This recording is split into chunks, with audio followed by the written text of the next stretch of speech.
Yeah, I just want to thank everybody for being here. I got a lot of love and support in here. I love that we have an open format. My mom is even in here.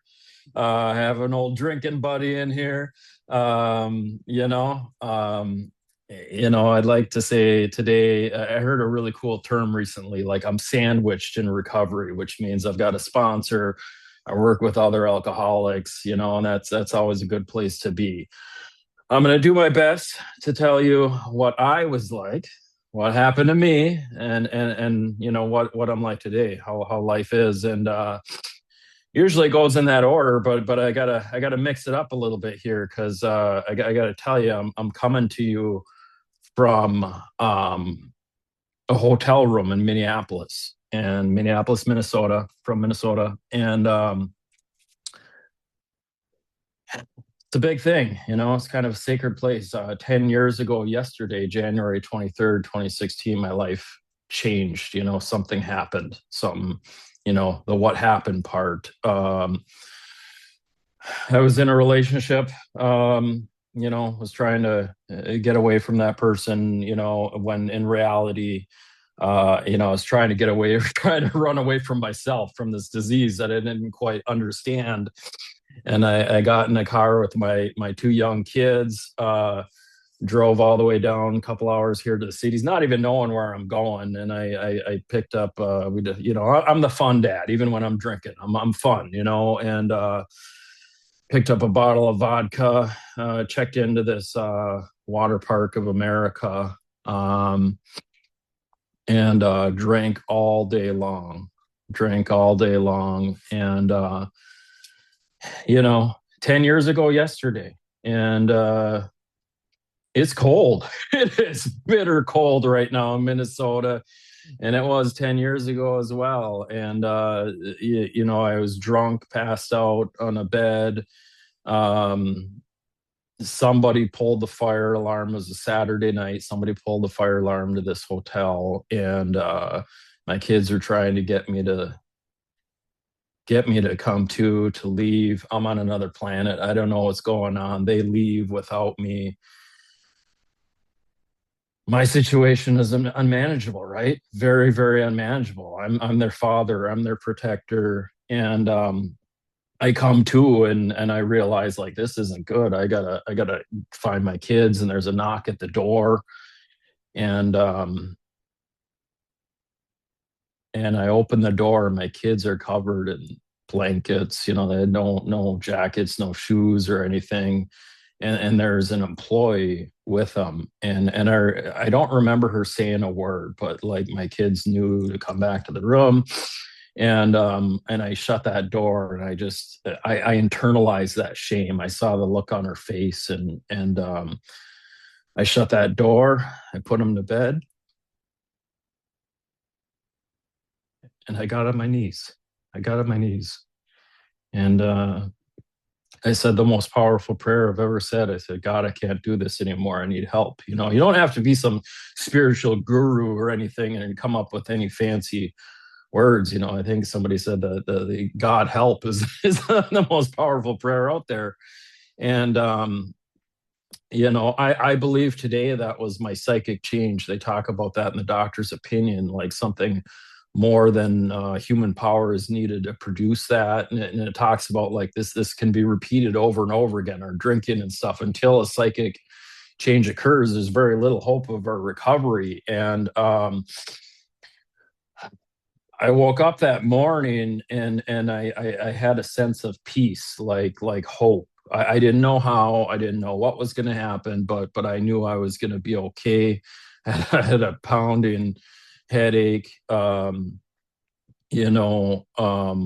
home to a girlfriend that was absolutely pissed, because I didn't tell her where I was going. I was ghosting her pretty much, and her tone changed when she asked me out loud, do you think you have a problem with alcohol? And for the first time, I said out loud, yes, I do.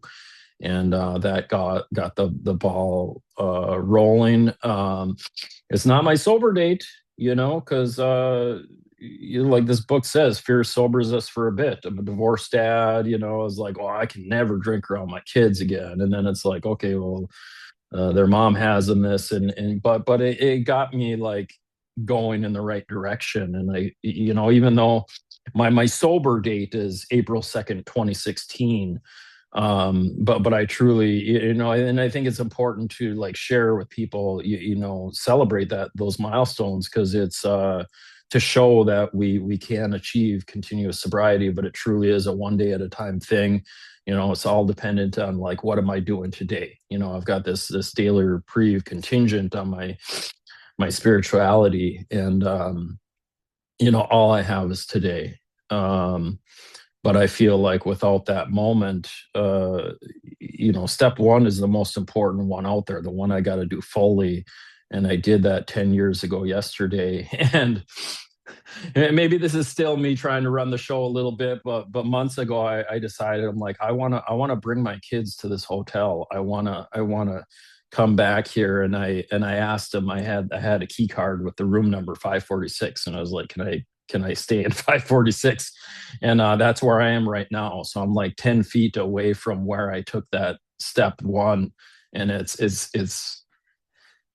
pretty powerful. It's kind of sacred. It's like sacred ground, um, because step one is where it all starts. So that's what happened. That's but I got to back up a little bit, because I was born, that happened. I had a childhood. But I will tell you what, I had a really good childhood, a loving mother and a father, supportive. You know, my problem when I first came in is I would listen to ever I would compare my bottom or my story to other people's stories, and I would hear about all the DUIs, or I just got out of jail, I just got out of prison, I lost a job, and I was like, well, I didn't do that, I didn't do that. And I would think, maybe I wasn't bad enough, maybe I don't belong here. But um, I've learned to look at the differences. I get to decide what my rock bottom is or was. And the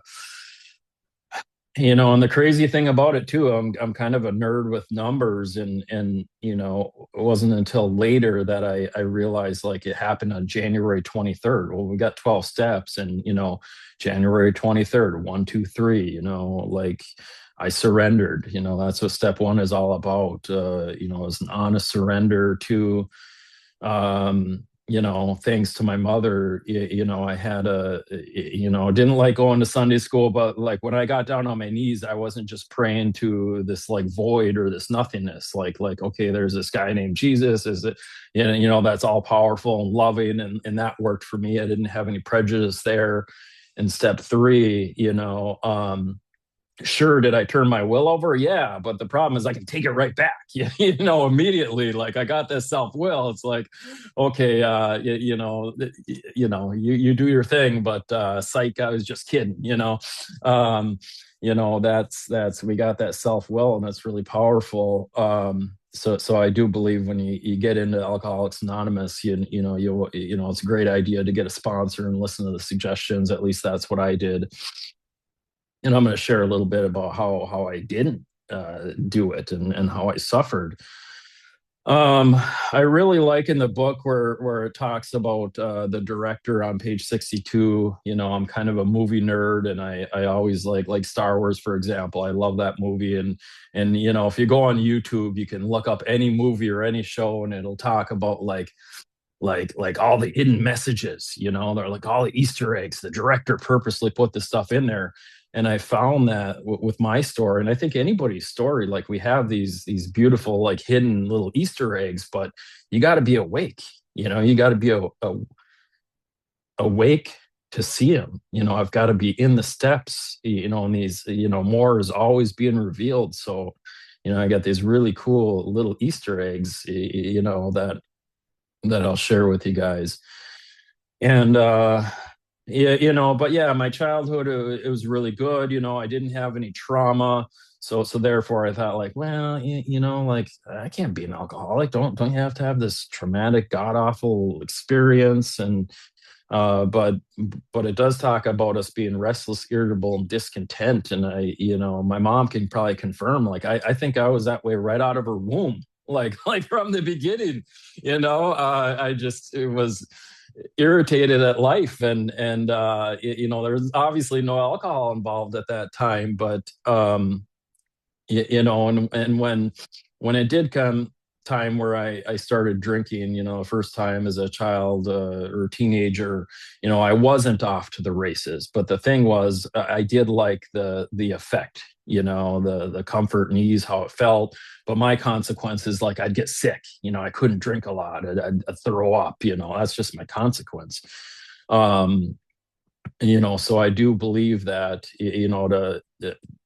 the doctor's opinion talks about having this obsession, having this physical allergy where it makes us different from regular drinkers. And, I think I drank myself into that. It was just the kind of very sensitive kid, and I just couldn't figure it out. I felt things so deeply. And, something really significant, I guess it happened is I joined the Air Force at the age of 23. And, I had been going through some depression, went through a breakup before that, and I just wanted to get away, So I made a quick decision. I'm joining the Air Force, and I was down in San Antonio, Texas, Lackland Air Force Base, and things started to go sideways real quick. I started to experience psychosis. Um, I thought my training instructors could read my mind. I thought I could read their mind. Like suddenly I'm like this weird superhero, like I could move stuff, And it was scary and actually a little exciting too, because this was like happening to me. And I wasn't in boot camp very long before they recognized some stuff was going on. And I jokingly say that I thought they were going to let me skip out of boot camp because I'm a pretty valuable guy, right? Like I got superpowers. They're going to put me in some special program. So I was quite perplexed when they brought me to the psychiatric ward and put me there. And I was there for the duration of boot camp, maybe a month or two. And looking back, it's the best thing that could have happened to me because they diagnosed me. They're like, "Yeah, man, you got clear cut manic depression," and it really like gave me an answer for a lot of stuff that I was experiencing, and they took care of me. I appreciate them. I should go back and make an amends. Yeah, they took care of me, and but before I left, there were a lot of doctors and social workers, and they're like, look, you got to be very, very careful because people with a mental illness, now I got this label, mental illness, they usually turn to drugs and alcohol because they want to, self-medicate or take care of that and, either feel something or feel numb. And I was like, yeah, I'm fine. Thanks for the information, but I'm good. But I went home with a lot of shame, a lot of shame. Like I'm telling all my friends, like I'm gonna go travel the world, I'm gonna be in the Air Force, and here I am back home, and it's like, well, what happened? Oh, I went in the psych ward. I'm crazy. Um, but the fact is, I went home to a really good environment, like loving family, good friends, and life moved on. I was always good about taking my medication and stuff. Met a woman, went to school, met somebody and fell in love. um got a good job, got a nice house, got the nice cars in the garage and all this stuff, as a 20 some year old. And but the thing about manic depression is like take these medicine this medication, and it's almost like I felt like I was in a box, like I can't get too high, I can't get too low, so I'm kind of feeling like this robot. And like looking back, I think I was like mildly depressed for a really long time, and I didn't take any responsibility to address that. I just kind of went along with my life. And my wife at the time was a very social, normal drinker, and we did a lot of fun things with alcohol, and would go out and binge on the weekends. And I joined a pool league, and I drink on Tuesdays, drink on Thursdays. And then as our disease, as we learn, as it kind of progresses, I'd find myself, doing that on a Wednesday, or like, hey, I kind of like how that feels. And I'm going to have a couple drinks. And, being in a marriage or stuff you got to do to have a healthy marriage, right? And, slowly, as my disease is progressing within me, I'm withdrawing from the relationship, just not paying attention to her. So we were married for about 7 years when I got a call from a woman, a friend of the family, that just said, "Hey, I got to let you know, you're my now ex-husband's been having an affair with your wife for some time." That was a dagger, that hurt really bad, but it almost didn't come as a surprise either. It was just like, oh, okay. Um, at that time, I was kind of a closet drinker. There's drugs was part of my story too. I'd always steal her pain pills. I liked how those made me feel, and yeah, just I was kind of in the closet about my drinking and my drug use, and when that happened, the book says like sometimes we're justified, and when that happened, I'm like, okay, it's on now. Like now I'm gonna drink, and I'm gonna drink on purpose. Like you hurt me, and so I went out and, well, you had an affair, I'm going to get you back. So I did some, the complete opposite of what you do to try and fix things. And I screwed things up more. And I drank every day, probably for the next 3 years. We wound up getting a divorce, had to move out, get a new, just all the stuff. And, it was real difficult. And then, I just kind of looked at it as this is just a phase. This is just a phase. I just need to find somebody to love. And, like once, I'm down on my luck. Right. And, this woman came into my life, and I was like absolutely in love and happy. And I'm like, okay, and I was open, and I'm like, yeah, I kind of have a problem with these pills, and I drink too much, but you're gonna fix me. I'm gonna be happy now. And that didn't happen. I remember even like hanging out with her, and early on in relationships being all excited, like making out on the couch for the first time, and in the back of my mind, like, I cannot wait to get the hell out of there to go home and drink. And I remember that moment in my house of going back home and having like the bottle pointed up to the sky and the alcohol going down my throat, and just realizing like this light bulb went off of like, okay, Chris, you're happy now. You're happy, but you can't stop drinking. And I think it's the first page in We Agnostics. It lays it out real simply. Like if I can't stop drinking, I'm probably an alcoholic. And so we got, and then it's like, rather than like stop there, pause, and take care of my problem, I like, let's move in together. And we were in this relationship, and there were a lot of great things about that relationship, but my alcoholism was for at the center, and then my rock bottom, which I started out with, that happened. I came down here, and I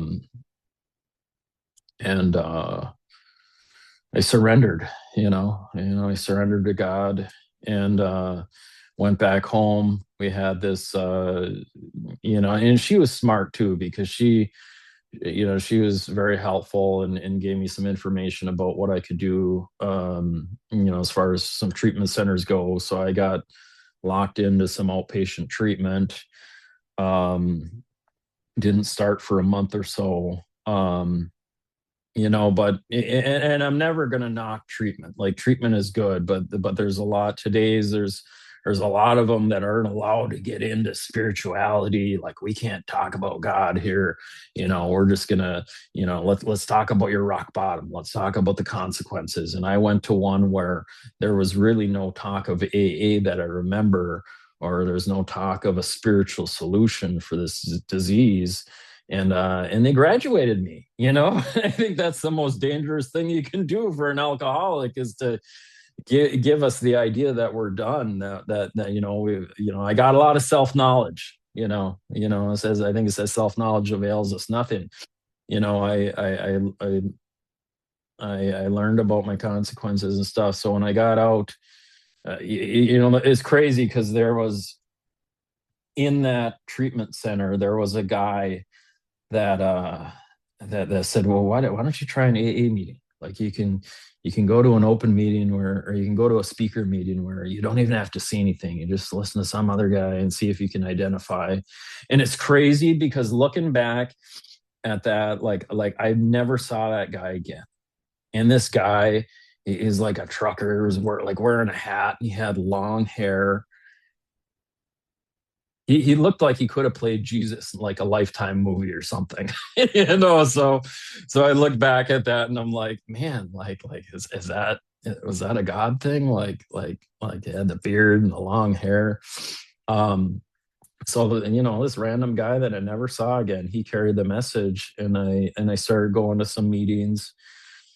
It's really weird at first, but I kept trying. To have my directory. I found a meeting, where I wouldn't say I felt comfortable, but I remember walking into this meeting on a Thursday night, where it's like, it was lit up, it was bright, and I was really good at like getting there last second. If meeting starts at 7, I'm going to get there 6:59, 30 seconds, be by the door, so I can get the hell out of there right when they're done with the Lord's Prayer. God forbid I talk to somebody.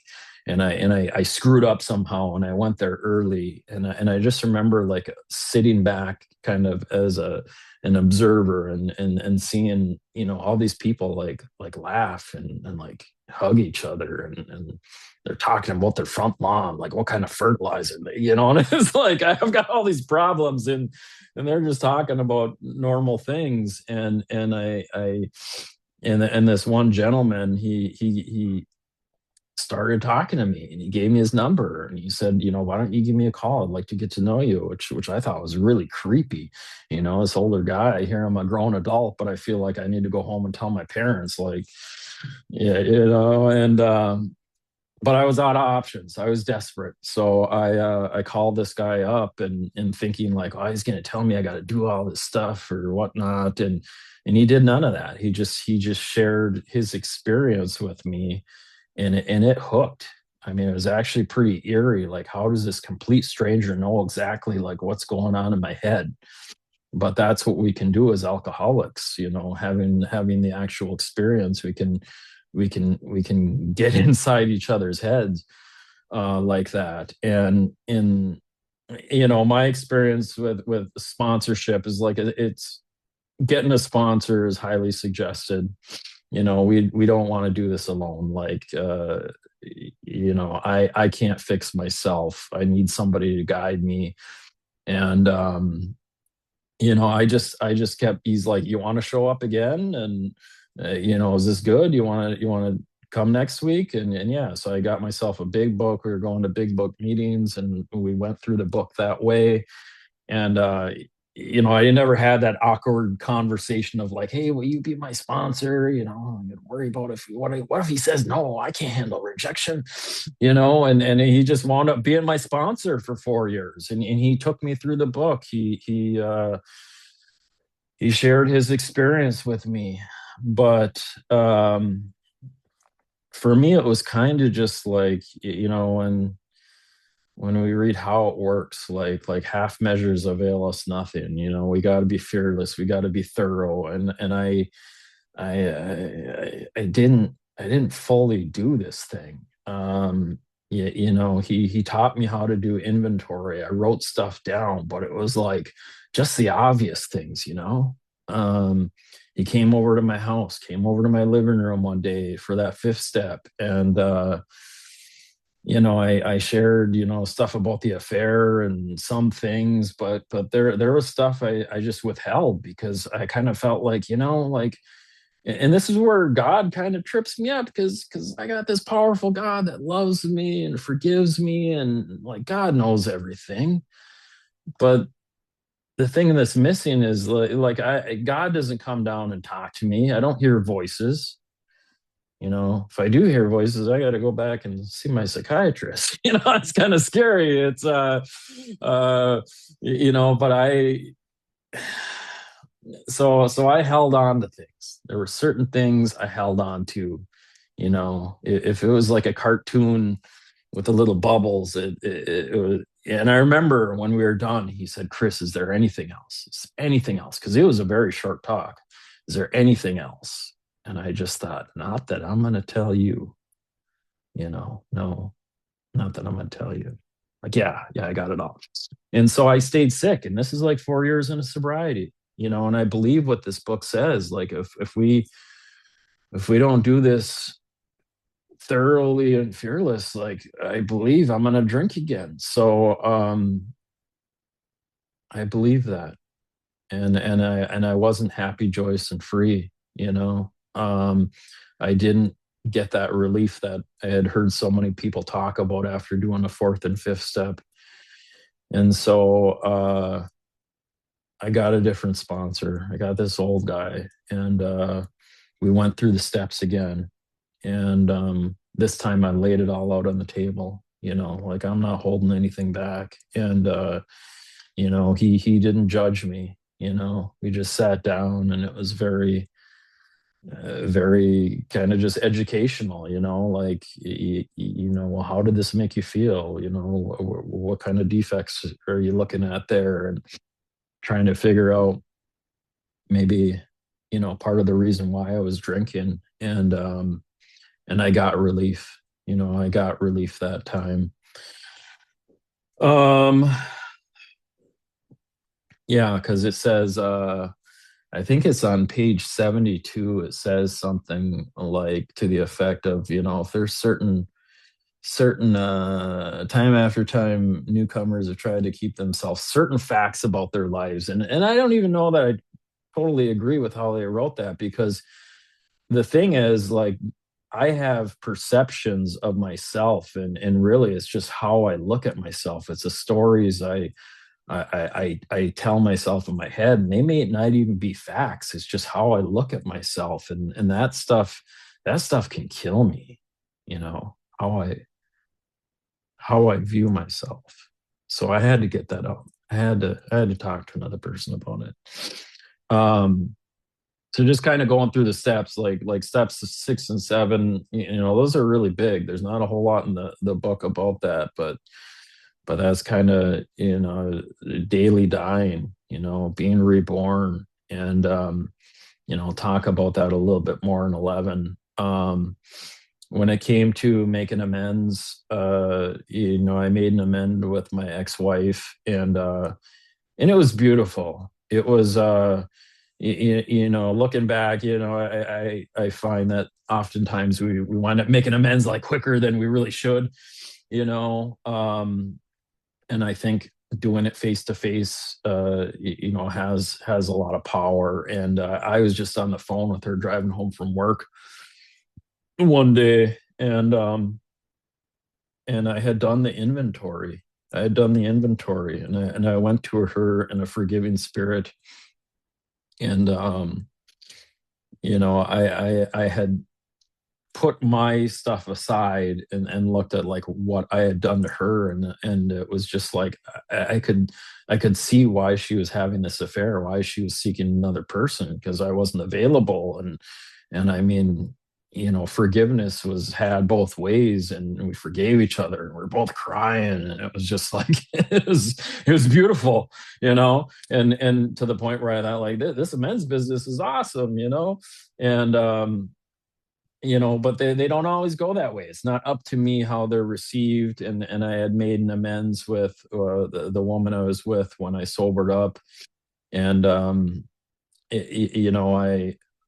I was thrown out of her house, when we are done. She's like, yeah, get out. And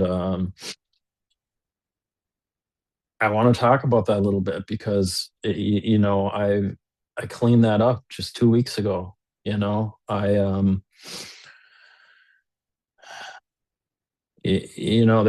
a part in the book, I would say before, like, yeah, sometimes you get thrown out. A man may get thrown out of his office. It says that in our book, and that can happen with amends too. But it also says like a remorseful mumbling that we are sorry won't fit the bill at all, and that's what it was. I think I was doing the best I could at that time, but it wasn't like God was involved. It was just kind of like a prideful sit down, like, yeah, yeah, we really hurt each other, and but I'm different now. I've changed, and so I got the boot, and I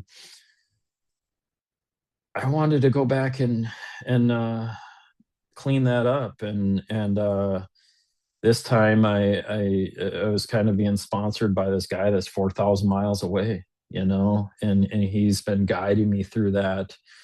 And I had the opportunity to sit down with her face to face, and I had done the inventory. I had put in it pen to paper a few nights before we met. For the amends, I sat down with the guy and talked about the nature of my wrongs, did a little fifth step on it, on the things that I had done, and got some good feedback and input. And in this book it talks about, and I was really nervous about it too. I was really, really nervous. And I had just flipped the book open to this random page, and what caught my eye was like asking our creator to show us the way of patience, tolerance, kindliness, and love. And I went into it with that. And this guy in the UK was sharing his experience with me, how he made an amends, and he did like a third step prayer with this other person in mind. So I went in there and I offered myself and this other person to God to do however God sees fit, and to relieve me of the bondage of self, and to relieve me of the bondage of each other. And the big thing too is where it says about taking away our difficulties. I prayed for, take away my expectations. That was a big one. Take away my expectations over how this thing is going to go, because it is not up to me.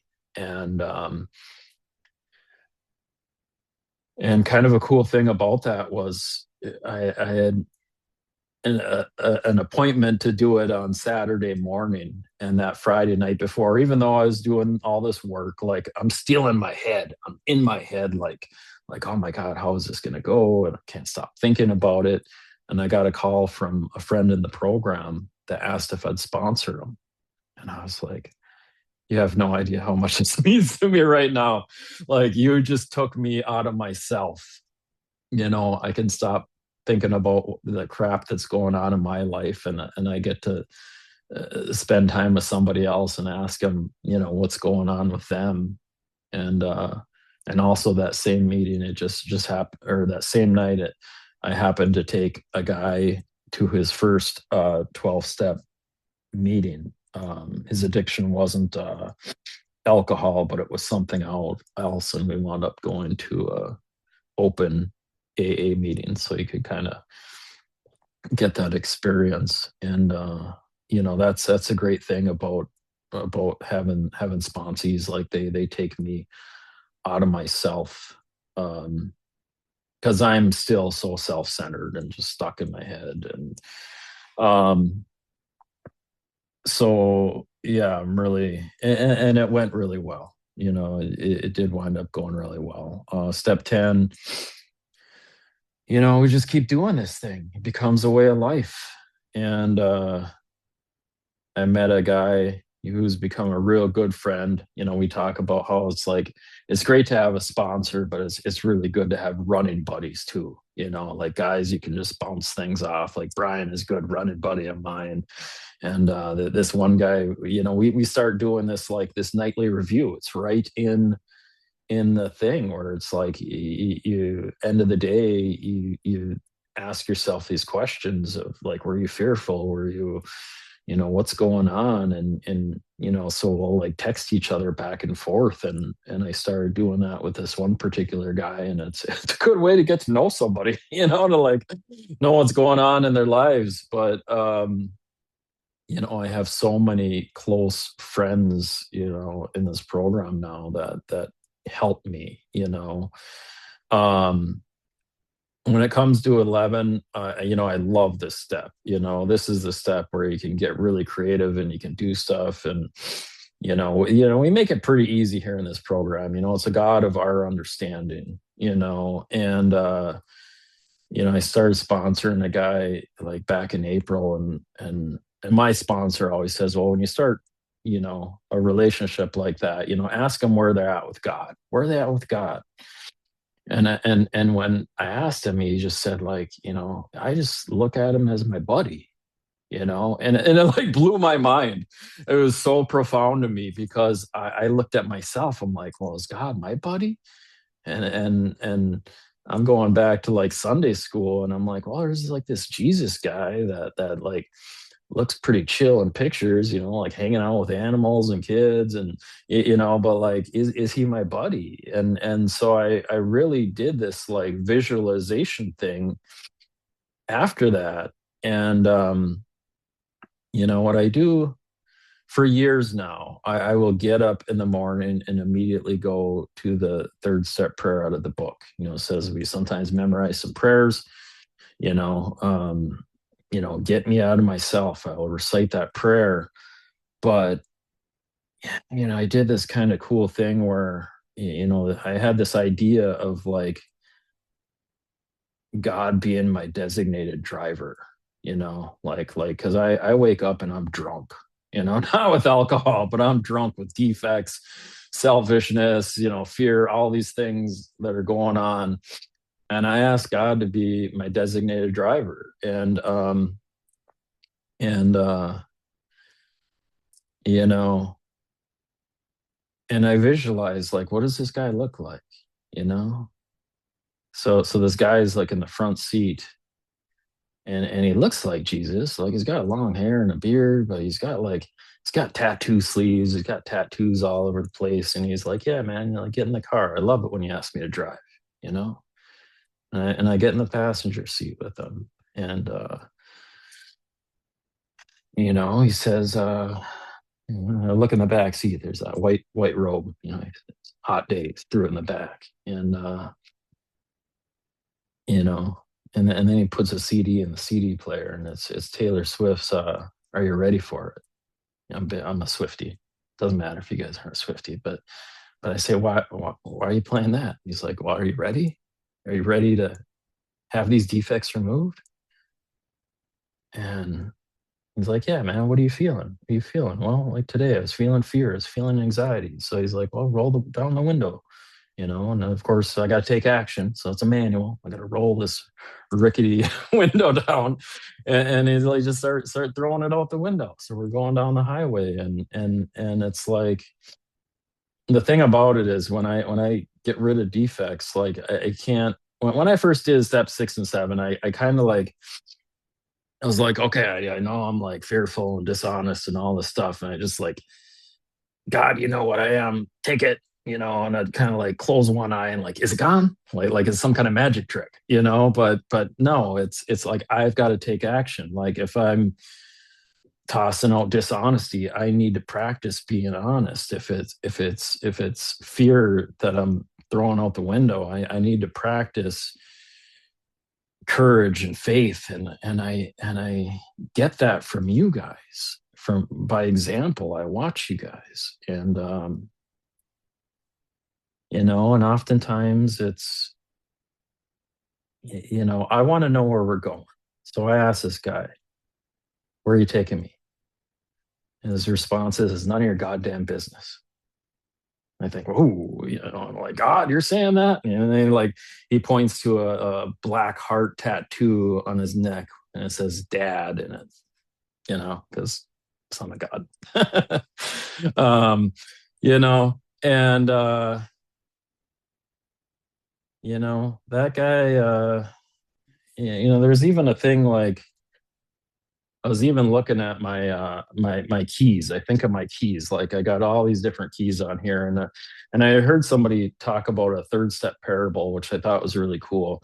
Where he says kind of God, God is asking this guy what he's got, and he's like, "Well, I got $10. That's all I got." And he's like, "Well, I'll take that." And he's like, "Well, no, but I need to put gas in my car." "Oh, you got a car? Well, give me your car." If I give you a car, how am I going to go to my job?" "Oh, you got a job too? I'll take your job." Like, well, if I give you my job, how am I going to pay for my house and take care of my family? "Oh, you got a, you got a, you got a family, you got a house." Like God wants to take all of it. And with my self-will, it's like I look at my keychain, and there's all these different keys, and like I'm doing best when I just throw the whole set of keys to them. Because there might be things on here like sex or money, like let me take those keys off and then I'll hand you the rest. But no, I need I'm doing well when I can just throw the whole set of keys at him, and ask him to direct me. If I'm the passenger, that's a good place to be. So yeah, step 12, sponsorship. I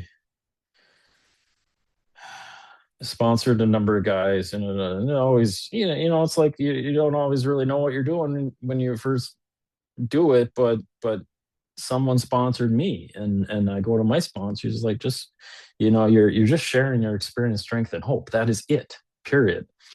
And it was a couple of years into sobriety where this guy, uh, a friend of mine asked if I'd take him through the steps, and I got real scared. I got scared because he's not a newcomer. I can't fool him or anything. And not that I'd fool a newcomer, but I just, I had anxiety, I had fear, and my sponsor had sponsored him. I got this like 80-some-year-old sponsor who's really wise. I say he's like Yoda. And then this other old timer sponsored him. Well, he's like Obi-Wan Kenobi. And then I look at myself, I'm like Jar Jar Binks. If you've seen the Star Wars movie, he's just the guy that says like that just embarrasses himself, says silly things. And but again, that just comes down to my perception, like how I see myself. So I got with my sponsor and talked about it, and he's like, don't worry, like this person's coming to you because they see something in you. And that particular guy, he came over to my house, you know, a Thursday night before a meeting, and we were working on step 6 and 7, and like 10 minutes before he showed up, I was in my daughter's room. My daughter, she's not an alcoholic, but she's definitely got some of that restless, irritable, discontent stuff going on. And I found a letter, that was kind of her expression of not wanting to be here anymore, not wanting to be here on this planet. And so I had this letter, and it was just shaking, and I was scared. Within minutes, a member of Alcoholics Anonymous shows up at my house, and not only is he just an AA member, but he's a counselor. He's like a family therapist. And is that odd or is that God? That's the guy who showed up. So I'm crying in front of him, and he's asking all the appropriate questions. He's getting me through it, and that's the power of, when it says in the book, like this person may be helping me more than I'm helping them. Like there is so much to that. And today I get that help from other people. I will say, just kind of a little bit of more about my daughter. I love this girl so much, and I feel really connected to her because I see her struggles. And I had caught her doing something a while back, some self-harm. And And I was able, to comfort her. But then I called my sponsor. I talked to some sponsees. I had to call her mother, to let her know what was going on. And and this is like right out of the book. She's like, her mom's like, why is she doing this? She has such a good life. Like doesn't she, and it's like, yeah, it's like us as alcoholics. Like, why are we doing this? And I've, because of my past, I know why she's doing it. She's restless, irritable, and discontent. And so I wound up, because I do a lot of service and I know a lot of women in this program, I reached out to someone who's in the program with me, who's a counselor, and I asked her, I said, do you know anybody who has experience with this? And she right away, yeah, my sponsee, let me see if she'll talk to you. And that person, complete stranger, reached out to me and said, yeah, I'd be willing to talk to your daughter. I had to run it by her mom first. And her mom was kind of like, well, this person isn't a counselor.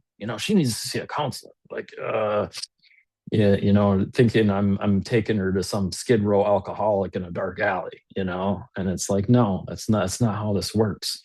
But she allowed that, and I went to a coffee shop and met this woman, brought my 15-year-old daughter with, and I knew enough to walk away, to let them have their time, do their thing. And they sat for 45 minutes and shared with each other. And when we left, I asked my daughter, what do you think? What'd you think? And she could not believe how that woman knew what was going on in her head, unlike any of those counselors that she's been seeing.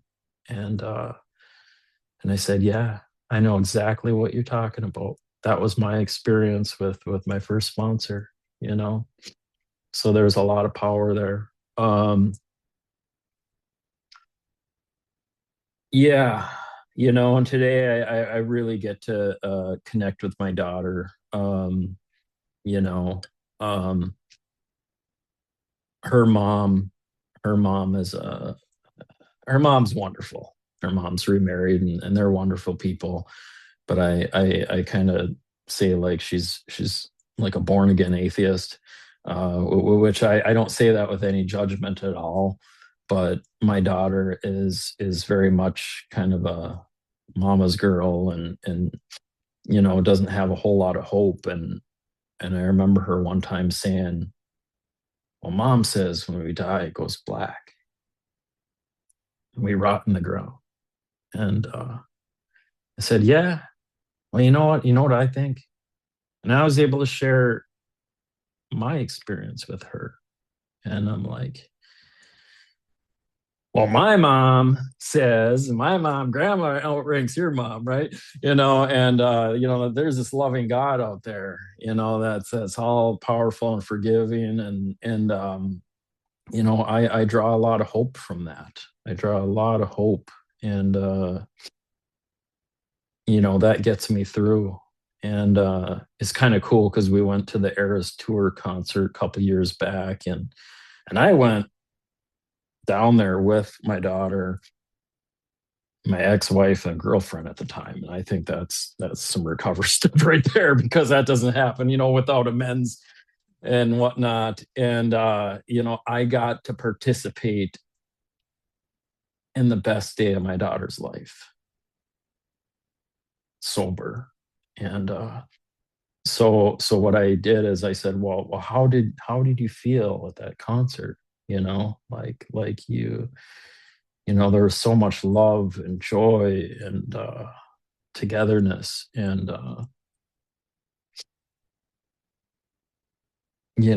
so you can use, that's when I went to that concert, I was just blown away. Again, I'm a fan, but like it was like this incredible, almost like movement.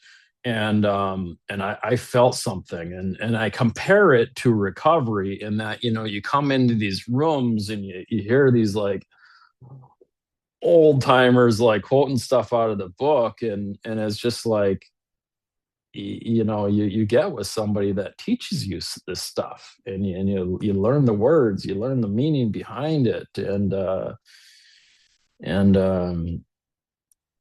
yeah, it was just it was a real powerful thing. And months before we went to this concert, I was going through some stuff she had thrown out, and she had written, where, another expression of like not wanting to be here, but it was this concert that kept her going forward. I got to get to this concert, got to get to this concert. But I was able to relate in that, when I was going through the mental health stuff like 20, 25 years ago, like, you know, I was I was not wanting to be here anymore. I was praying to a God that I didn't have a relationship with, to just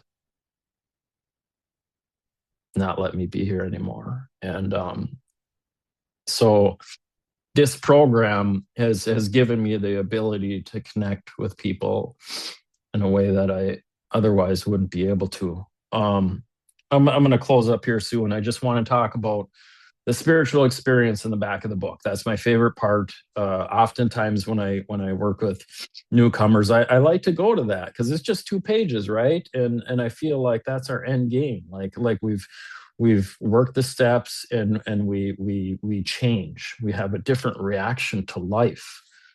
Um, and tell you a little story. I was sober for a couple of years, and we don't notice it. We don't notice the change. Other people notice it in us. And I was driving with my son by his old daycare, and this memory came back, and it was an awful one. It was something I had like suppressed or forgot about, but before recovery, I remember picking up my kids from this daycare, and it's probably hungover, maybe buzzed up, and just totally like in the self-will run riot mindset. And my daughter was having a temper tantrum, and I put them in the back seat in their car seats, and my daughter's just screaming and crying, and I remember driving around the block and thinking, not saying this out loud, but just thinking, your mother had an affair. I live in this crappy little house.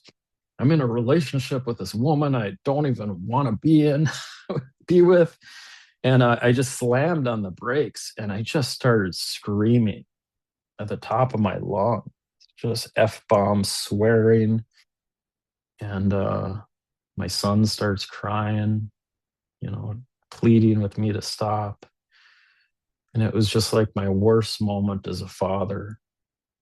And that memory came back. And as we were driving, just me and my son, he's probably like 10 at the time, in the back seat. And I knew I had to make an amends right then and there. And like, it's great when you have a sponsor, because you can get coached. Like, that's okay. Like fill your sponsor in on what's going on. Like, hey, this is what I want to say, and this is how I'm looking at it. But it was just like me and my son and God. And I started talking about my behavior, how I was when I was drinking, how I was before, and fumbling through my words, saying, I wasn't, I really neglected you kids, and I said some stuff, and he just stops me mid sentence, just stops me, and says, "But Dad, you're not like that anymore. You're not like that anymore." That to me embodies a spiritual awakening. Um, and what a gift, to get that from my 10-year-old son. He's 18 now, so his voice sounds a little different, but like I can hear it. I can hear it. I can feel it, you know, and we do change. we change. This program changes. It's changed me, and that spiritual awakening does not have to stop. It can continue, but I've got to continue to do the work and stay in the program. So thank you everybody for listening. I hope I helped somebody, and appreciate you all. Love you. Thanks.